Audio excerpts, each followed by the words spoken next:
வணக்கம். புத்தக எண் அரங்கு 659ல் மாற்றுத்திறனாளிகளுடைய படைப்பு வைக்கப்பட்டிருக்கு அப்படின்னு சொல்லி, வழக்கம் போல் நம்ம எப்பயுமே புத்தக கண்காட்சிக்கு வர்றது நமக்கு ஒன்றும் புதுசு இல்லை. ஆனால் இந்த முயற்சி ரொம்ப புதுசாக இருந்தது.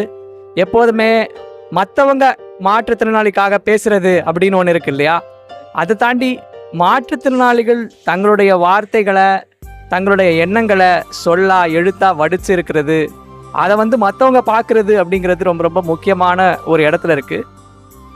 பெரும்பாலான பதிப்பகங்களில் இந்த மாதிரி புத்தகங்கள் இருந்தாலும் இது முதன்மைப்படுத்தாமல் இருக்கிறது அப்படிங்கிறது ஒரு மிகப்பெரிய பிரச்சனையாக இருக்குது. அதை அண்டர்ஸ்டாண்ட் பண்ணி அதை எடுத்துகிட்டு இன்றைக்கி இந்த இடத்துல இப்படி ஒரு ஸ்டாலாக வச்சுருக்காங்க அப்படின்னு நினைக்கும் போது ரொம்ப சந்தோஷமாக இருக்குது.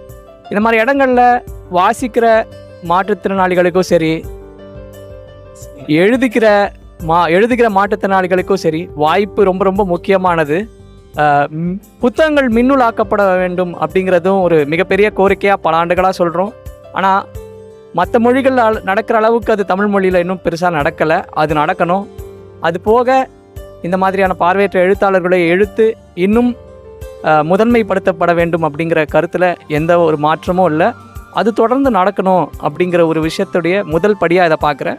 இப்படி தனிமைப்படுத்தப்பட்ட ஒரு அரங்கில் இப்படி எல்லா புத்தகங்களும் வெவ்வேறு வெரைட்டி ஆஃப் டாப்பிக்கில் எல்லாரும் அவங்களோட எண்ணத்தை பதிவேற்றம் செய்யும்போது அது ரொம்ப நல்லா இருக்குது. ஆனால் இது மெயின் ஸ்ட்ரீமோட கலக்கணும் அப்படின்னு நான் ஆசைப்பட்றேன். ஸோ அதோடைய முதல் ஸ்டெப்பாக இதை பார்க்குறேன். தொடர்ந்து இன்னும் ஒரு 5 வருடங்கள்லையோ 6 வருடங்களையோ அந்த நிலையை நாம் என்னைக்கு எட்டுறோம் அப்படிங்கிறத நோக்கிய பயணமாக இது இருக்குன்னு நான் நம்புகிறேன்.